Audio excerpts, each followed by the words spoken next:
So first of all, obviously thank our sponsors and take some time to go into the trade area to speak with them and see what they have to show you. And if you haven't yet downloaded the app or you need access to the Wi-Fi, please have a look in your program, and that will give you the information on how to do that. Oh, page 18 it's on, if you're looking for that. And it's probably a good time now, especially being after lunch, if you've been out doing a little bit of business, to just double check and make sure that your phone's on silent or turned off, please. I'm assuming everybody has their name badge now, that we're well into the meeting, so please make sure that you have that with you so that you can access the relevant rooms and trade area. And if you need any help at all, please just see the people at the registration desk. So just as we start now, I'd like to invite Associate Professor Janet Bray to come to the podium. So Janet is an Associate Professor and Heart Foundation Fellow at Monash University. She's also a member of the Australian Resuscitation Council and the International Liaison Council on Resuscitation. Her research is informed by her background as a critical care nurse. Welcome, Janet. Thanks, Andrew. Thanks. It's very nice of you all to attend this session straight after lunch. I appreciate it with the sun shining. And I'd like to acknowledge the funders of this study, which are the Australian College of Critical Care Nurses. So we all know that post-resuscitation care is important to a person who's suffered a cardiac arrest, particularly to their survival and their neurological outcomes. We have seen some significant changes in post-resuscitation care, especially recently with the publication of the Target Temperature Management Trial, the TTM trial, which has caused a shift in target temperature management from cooling patients between 32 and 34 degrees to 36 degrees, and also with more of a focus on fever prevention. But how well has this been implemented into practice? We know that the Australian and New Zealand resuscitation councils have changed their guideline following the TTM trial in January 2016, and they've widened the temperature management from 32 to 33 degrees to 32 to 36 degrees for at least 24 hours. And early studies have shown that this practice has been adopted, but that not all patients are actually receiving target temperature management. These are two studies that were audits. They're all done in Melbourne. The first one was done across 3 hospitals when we were doing target temperature management at 33 degrees, and you can see here that only 26% of patients didn't actually receive target temperature management admitted to these hospitals, and that it was taking them quite some time to cool patients. This was a study we did at the Alfred Hospital. We changed our target temperature practice from 34 degrees to 36 degrees following the TTM trial. And you can see here, these graphs are the proportion of patients at target temperature across the first 24 hours. And this is on a 36 degree protocol. So it is actually quite difficult to cool a patient to 36 degrees. And what we found when we looked at the care of these patients was that these patients were no longer being sedated and paralysed, so that they were getting warmer quicker and they were getting extubated, and then it's very difficult to cool a patient.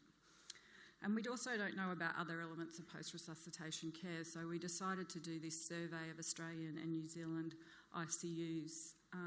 We obtained a list of ICUs from the ANZICS registry and looked up the email addresses and the names of the medical directors and sent them an email to an online survey in which we asked them about their hospital's characteristics, whether or not they had a post-resuscitation care protocol, what elements of care they looked at, what was their attitudes about the current level of target temperature management, because we were hearing some interesting things through our own circles, what was their awareness of the ANZCOR guideline, and what barriers were they facing if TTM wasn't actually being used in their hospitals.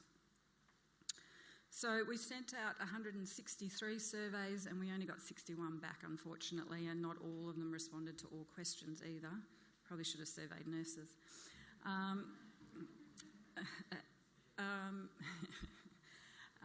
The majority of the hospitals that responded were in metropolitan locations and were teaching hospitals. We did have a few PICUs respond, and you can see here that we had a good representation across Australia and New Zealand and all Australian states, and that those that participated were similar to the overall cohort.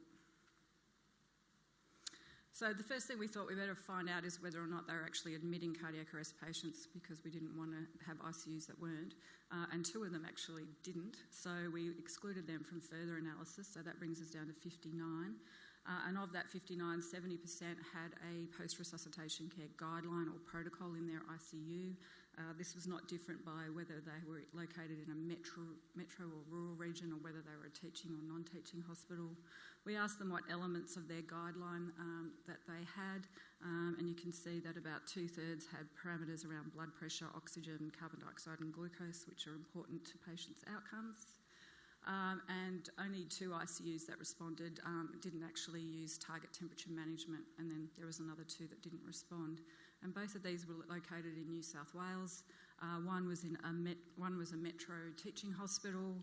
The first one was a rural teaching hospital, and they thought that target temperature management was too difficult for them to implement. They lacked resources and staff, and interestingly, they responded that patients were already hypothermic, which we know that patients do arrive around 35 degrees, but they do re-warm. So we've got to improve the attitude around target temperature management in some places, clearly.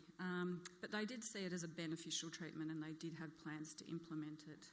The other one was a metropolitan teaching hospital, and they thought that the current level of evidence around target temperature management was insufficient, and that there was no benefit, and they had no plans to implement. And interestingly, neither of these hospitals transported patients out for target temperature management, but we were thankful to see that at least they had cardiac intervention capabilities. So 51 ICUs provided us with information about their target temperature management, and you can see here that only 64% had a protocol, and this is much lower than international evidence. Internationally, I think about 80% of ICUs have a target temperature protocol, and this was slightly higher in New Zealand than Australia.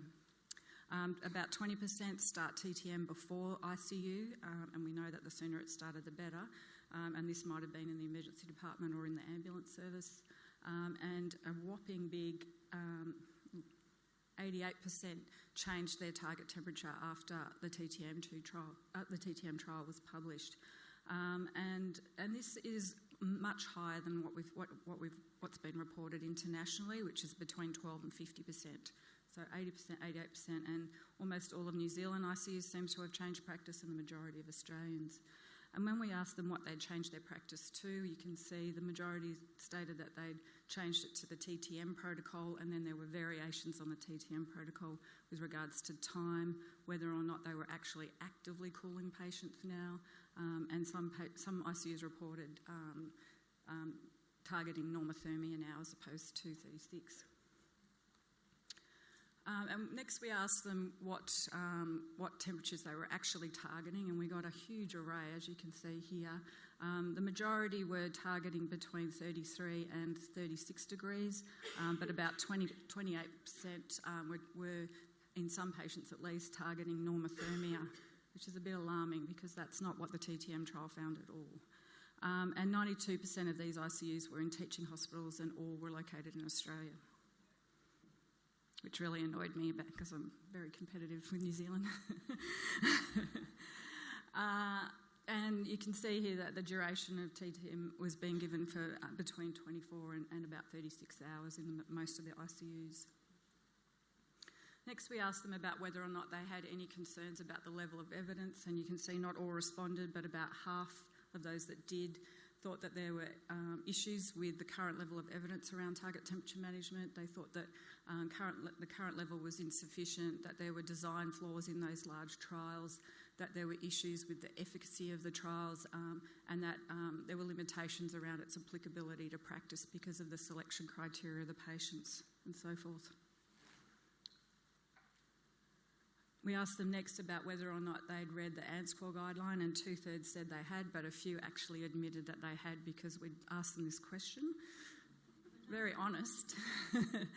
Half of them said that they had no concerns, and half said that they did. They had issues with the method of cooling recommended, the target temperature that was recommended, and that it was inconsistent with the evidence and a range of other things. We also asked them about whether or not they had cardiology services and their prognostication practices, because neuroprognostication is very important. And we found that the majority of them either had it full-time or part-time, or they transferred their patients out for either cardiology or PCI. 44 of ICUs responded to questions about prognostication. Only a third had had that either in their post-resuscitation care protocol or had neuroprognostication in their protocol. And interestingly, very few are using neuroprognosticating tests, which are recommended in guidelines. So, in conclusion, it is a survey. It's subject to responder bias, and the response rate was less than ideal. But this data, if it is the best case, it does suggest that there's huge variation in post-resuscitation care in ICUs, and some ICUs are now practicing outside of guidelines, and that the change in TTM practice is fairly widespread across Australia and New Zealand, and some patients are now being treated to normothermia.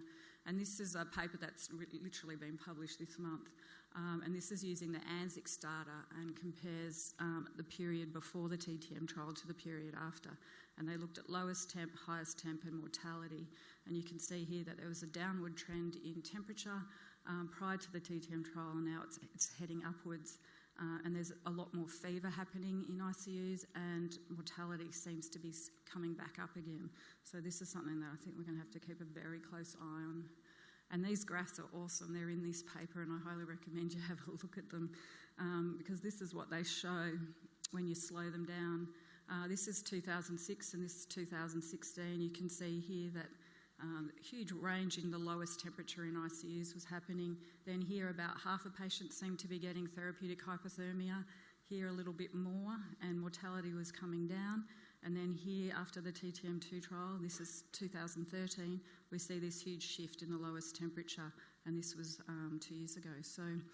And mortality seems to be on the rise again. Now these mortality rates may be due to other factors. We know that other factors have improved, such as bystander CPR and things, but it is something to keep an eye on because it is quite alarming. So thank you, and I'd like to just acknowledge the funding bodies again.